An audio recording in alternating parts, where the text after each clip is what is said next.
morning, everyone. Happy Thursday. Going na ta. Time check. It's 7:02. Bye-bye, baby. Akong baby, oh. Bye-bye. Yan na siya managad kay. Siya ganabiyaan.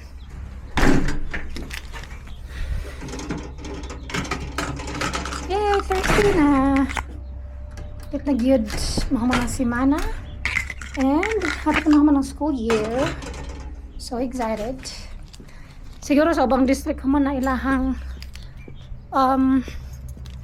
this week na sila kautob ba. And ang uban nila ang mga kiddos kay karong nakautob. And then tomorrow clean up, signing of clearance. Nga ang clearance wala gilibog. Wala kang chichiburichi. O diba? Going na us. Okay.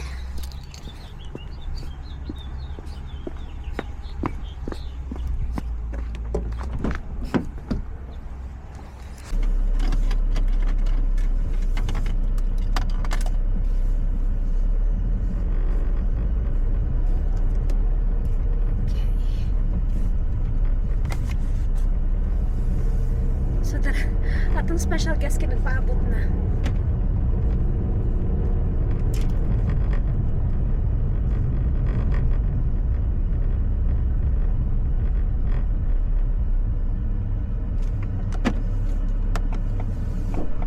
Marami akong dala, sorry. Dok, ano, okay lang. Nandito na ating guest, mga kaibigan.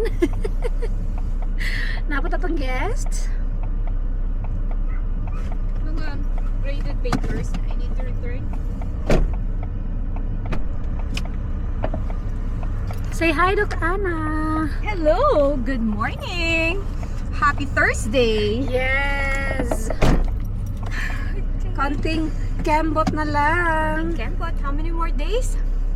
3 next week with students. 5. Yay. So 5 minus today, 4 na lang. Yeah. Consider done na today. Yeah, yay.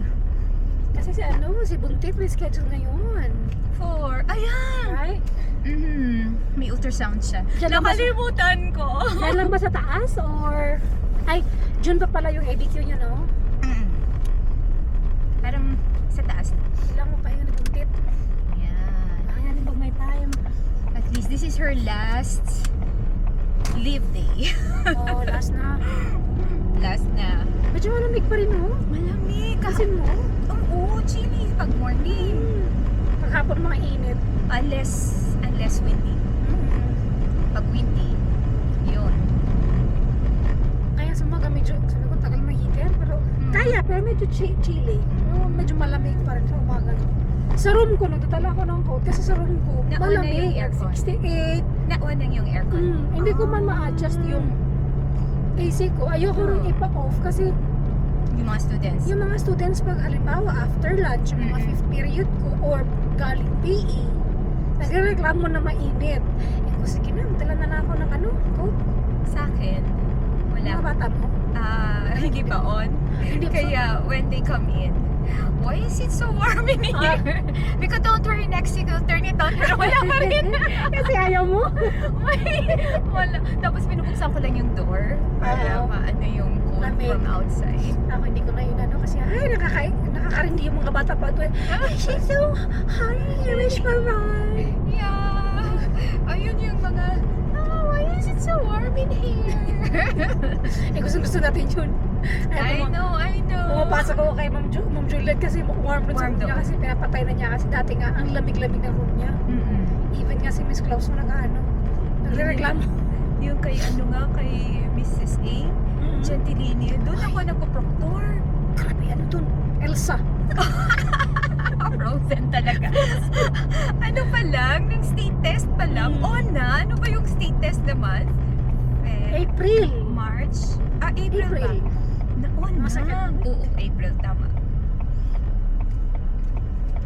Kaya mga estudyante, mga ganun. Kasi parang sweater lang sa'yo. Yung dati pa yun kay Mr. T. Malamig na talaga yun. Sabi ko kasi pag gumaganon yung hangin, grabe naman dito kahit na winter, lamig. Paglabas mo pa lang, gumagano na may ano na. Tapos ano lang ba yan si Mr. T? Naka ano lang, naka Short. long sleeves na siya, di ba? Naka long sleeves, Pero oh. hindi naman.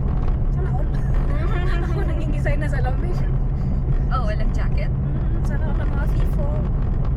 Sana yun na. Mga sanay na. Yeah. Oh my Hindi goodness. pa rin. Lamig pa rin. Kaya ano, konti na lang.